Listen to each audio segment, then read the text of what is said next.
What's going on, everyone? Welcome to Sector for Nerds. Today I'm here to rank all 8 of the main storylines in Star Wars The Old Republic from worst to best. I'm not going to be ranking any of the expansions because, well, I haven't played any of them. Sorry about that. But I have indeed played 7 of the 8, well, I guess 7.5 of the 8 main stories, and I'll explain what I mean when I get to it.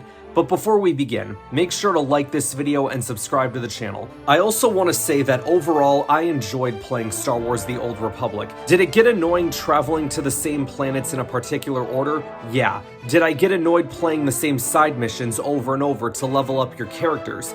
Absolutely. But what this game did so well, in my opinion, is not only tell interesting stories, but doing it in a time period that a lot of fans want Lucasfilm to focus on. The amount of lore in this game is absolutely astounding. So without any further ado, you guys, let's get into the list today. You guys ready? Here we go. At number 8, the Bounty Hunter story. This was the half in the 7.5 out of 8 thing I was talking about before. I remember getting so bored by this storyline that I was like, alright, screw it, I'm not doing this anymore. This is the only story I did that with. At number 7, the Smuggler storyline. The weakest of the light side stories, in my opinion. There wasn't really much to this one. I guess the one interesting part about this was if you were playing as a male character, you had 2 different love interests in the game, between Akavi Spar and Risha. Other than that, I really don't have anything else to say about it. At number 6, the Imperial Agent. Speaking of storylines with 2 love interests, this was another one. You had Khalio and Reyna, not to mention Watcher 2 for a while as well. This is one of the things that I enjoy about Star Wars The Old Republic.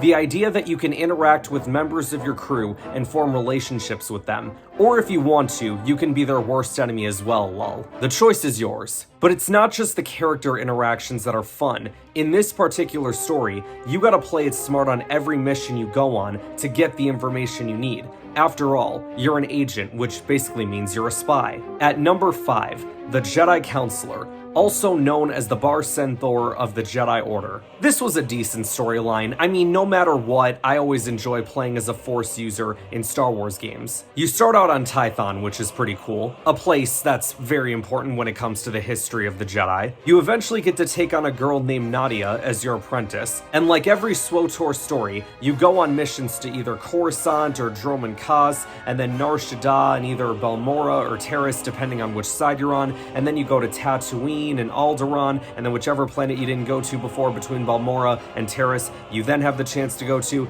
Then you go to Quesh, and then Hoth, and then Belsavis, then Voss, and then finally Corellia. See where this can get kind of repetitive? At number 4, the Republic Commando story. This one had no right to be as good as it was. The story is basically your character becoming the leader of an elite team called Havoc Squad, and you take them on missions for the Republic across the galaxy. Your own Delta Squad or Bad Batch, if you will. You even get to choose your second in command at one point. The Alara Dorn romance story is one of my favorites in the game, and she was just a great character, period, so I just enjoyed her being in the game. At number 3, the Sith Inquisitor story. Okay, here we go. Stuff like this I absolutely enjoy. Playing a game where you start your journey on Korriban, become a Sith, and use a bunch of crazy force powers along the way.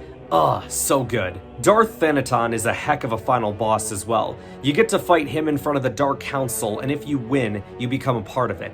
Speaking of playing as a Sith, at number 2, the Sith Warrior story. Like the Inquisitor, you start on Korriban, become a Sith, and destroy people along the way. The romance stories in this one play a big part of your character because you've got Jaisa, who's a Jedi Padawan that turned to the dark side and becomes your Padawan. Then there's Ved, a former slave and a thief. In a way, Jaisa is the demon and Ved is the angel. If you choose Jaisa, your character will lean into the dark side heavily. However, if you choose Ved, you get some light side points and kind of play along the edge between light and dark. I enjoy that the final boss in this one is your master, Darth Barris. You get the nickname the Emperor's Wrath, which is sick, and gain the confidence of the Dark Council.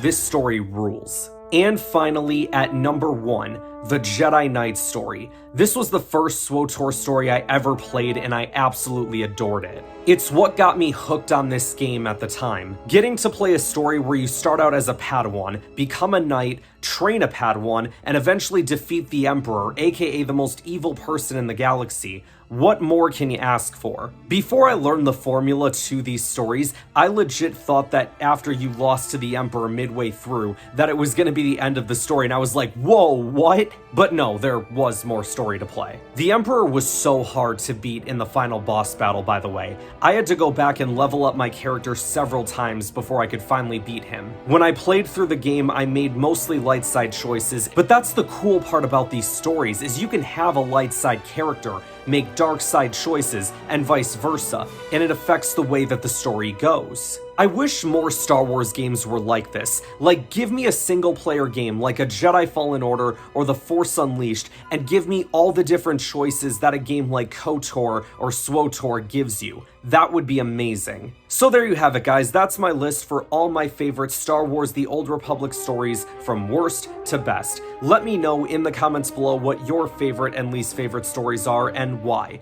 Thank you all so much for watching. Be sure to like this video, subscribe to the channel, and I will see you guys next time.